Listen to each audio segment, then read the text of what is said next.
à Djougou pour le développement, n'est-ce pas, de notre communauté. Je souhaite que 2011 lui apporte plus de bonheur et beaucoup de succès dans ses activités. On a l'air de s'amuser et je crois que c'est ce qui pourrait arriver de mieux à Djougou parce qu'apparemment avant, il n'y avait pas ça. Et le fait qu'il y ait un truc comme ça, qu'on rencontre des jeunes, qu'on rencontre des grands esprits comme le monsieur l'a dit tout à l'heure, c'est vraiment un truc bien. Après l'effort, le réconfort et le réconfort dans un cadre confortable, le complexe Le Baron, situé sur la voie Djougou, Basila s'y prête excellemment bien.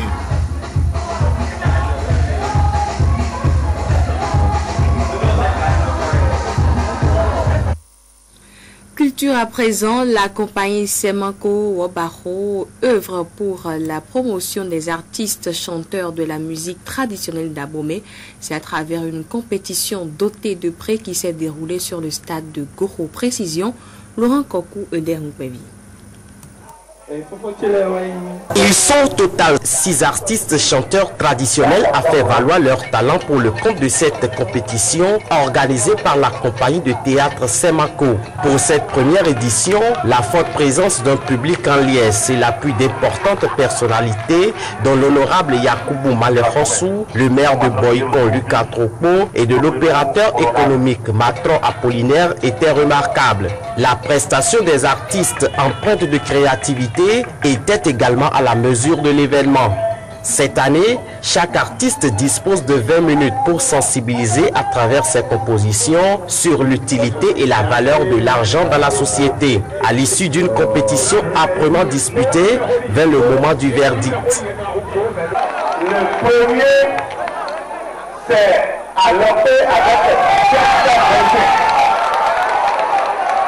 Les artistes Alopé et Alodé sont repartis respectivement avec une moto homme et une moto Djenana. Chacun des 4 autres artistes a eu droit à un poste téléviseur. Pour le copromoteur de la manifestation, de telles initiatives doivent être promues pour la sauvegarde des rythmes traditionnels du plateau d'Abomey. D'ici 10 à 15 ans, notre culture va commencer par se baisser. Et pour que la culture ne se baisse pas, c'est pourquoi la compagnie Semako a organisé cette compétition. Et pas pour rien, c'est pour faire sortir ceux qui sont en bas, ceux à qui on ne les connaît pas. Quelques parrains de la manifestation qui n'ont pas marchandé leur appui pour que la fête soit une réussite apprécient l'initiative. Je voudrais remercier la compagnie Semako, cette compagnie-là qui a innové, qui a compris que les artistes en eux doivent être promus. Je voudrais sincèrement les remercier. Nous les avons accompagnés pour que leurs rêves deviennent réalité. C'est ce à quoi nous avons assisté aujourd'hui. Donc je profite de l'occasion pour remercier Pipi Obaro et les femmes mouillées qui ont émis l'idée. Nous, on les a accompagnés seulement. Mais c'est leur idée. C'est grâce à eux que nous sommes arrivés les soutenir les artistes. La première édition de cette manifestation s'achève sur de bonnes notes et l'édition 2011 promet bien d'autres surprises.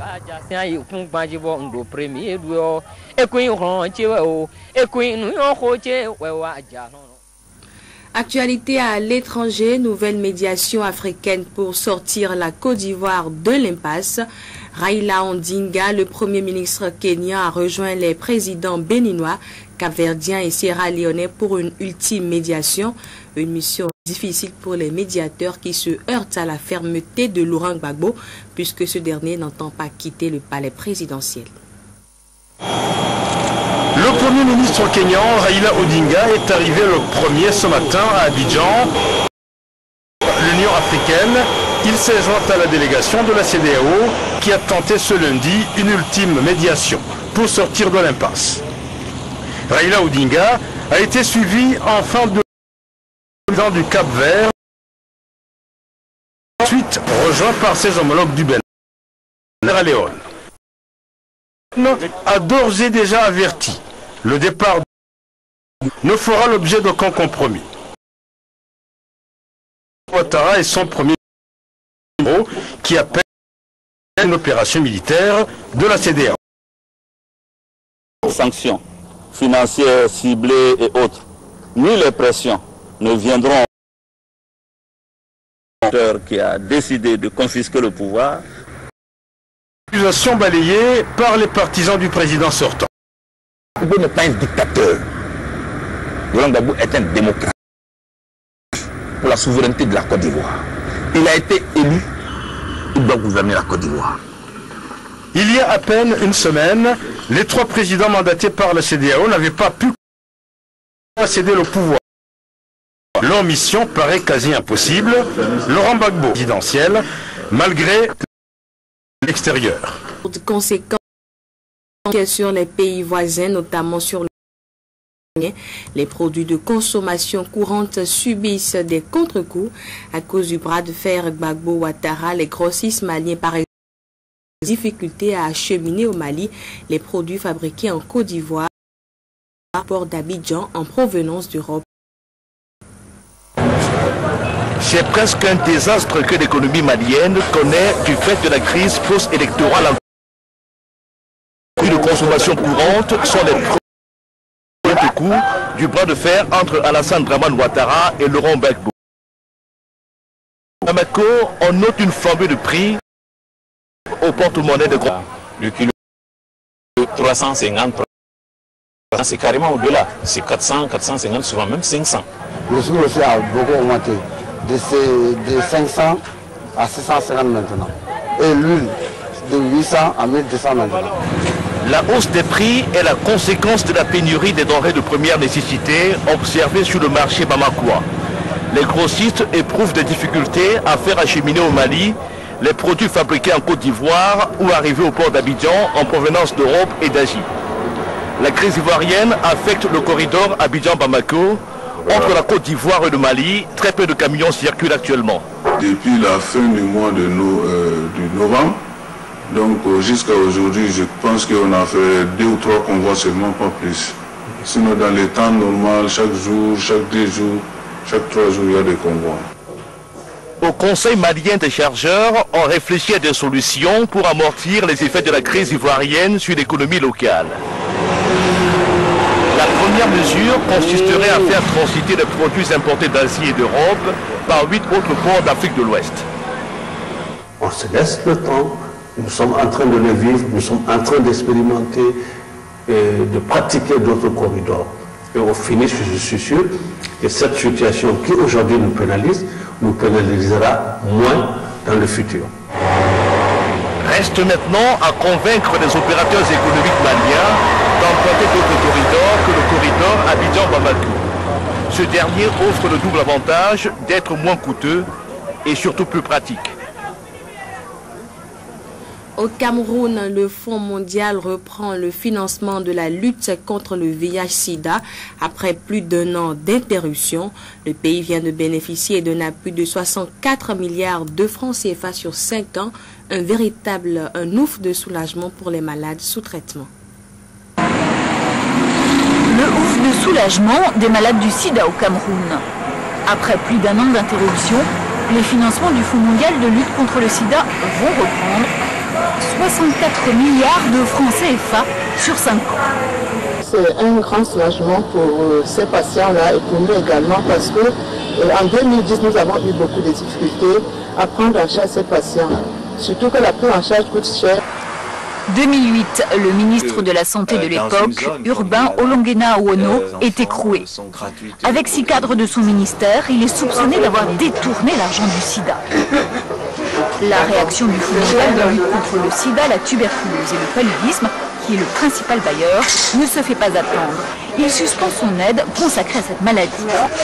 Pour les malades, les conséquences sont très concrètes. Rupture de stock d'antirétroviraux dans les hôpitaux, programme au ralenti. La reprise des financements est donc un véritable bol d'air. Nous pensons que c'est une très bonne chose d'abord parce qu'il y aura moins d'interruptions de traitement qui sont délétères pour les suivis de patients et qu'il y aura aussi des fonds pour qu'ils puissent faire des examens de suivi pour mieux cadrer leur traitement. Pour reprendre ces financements, le Fonds mondial a exigé de nouvelles garanties afin de s'assurer que l'argent arrive bien jusqu'aux malades. Au Cameroun, 5% de la population vit avec le sida. En Égypte, la Noël copte orthodoxe s'annonce très militarisée dans la nuit de jeudi à vendredi prochain.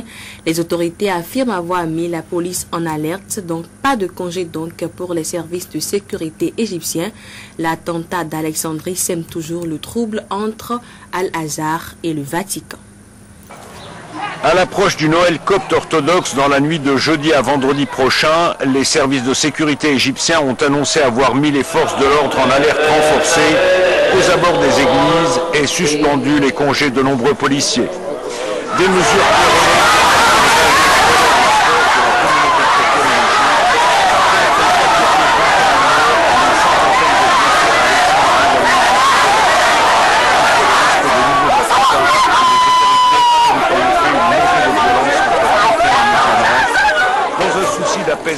les hauts responsables de ces communautés se sont même affichés publiquement côte à côte lors des condoléances. Il faut maintenant réfléchir à ce qu'il faut faire pour réparer les choses pour l'avenir, afin que ces événements nouveaux en Égypte Accréditant la thèse officielle du président Moubarak d'un attentat non ciblé, l'imam d'Al-Azhar a appelé à une solidarité nationale. Il est nécessaire que les Égyptiens, je me refuse à dire chrétiens ou musulmans, mais juste tous les Égyptiens, aujourd'hui plus qu'à tout autre moment par le passé, de joindre tous ensemble leurs mains. Ahmed El-Tayeb en a profité pour accuser le pape Benoît XVI d'ingérence inacceptable dans les affaires égyptiennes, avec son appel aux dirigeants du monde à protéger la communauté copte. Responsable d'une des plus hautes institutions de l'islam sunnite dans le monde, il s'est demandé pourquoi le pape n'avait pas appelé à la protection des musulmans quand il se faisait tuer en Irak. 200 000 personnes sont touchées par les intempéries en Australie. Le cyclone Tasha est loin, mais le pays continue de payer un lourd tribut pour ses pluies torrentielles. Presque tous les cours d'eau du pays sont sortis de leurs lits respectifs. Dans le nord-est du pays, 3 personnes sont mortes noyées.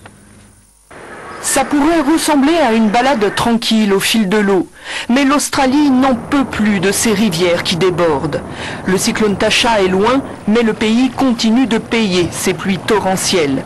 200 000 Australiens sont touchés par ces inondations dans le nord-est du pays. 3 personnes sont mortes noyées. J'ai dit qu'on devrait partir, c'est comme ça ne sert à rien de dire non. On a tout mis à l'étage et nous avons rejoint la maison d'amis plus bas dans la rue. Nous partirons à nouveau si l'eau continue de monter. Le plus inquiétant, ce sont les pillards en bateau.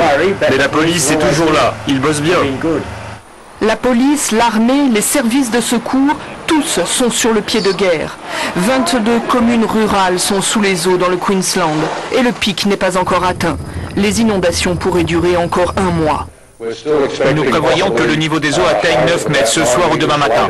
Alors nous tenons à faire passer ce message, ce conseil important. Attention, tout ceci est une affaire sérieuse.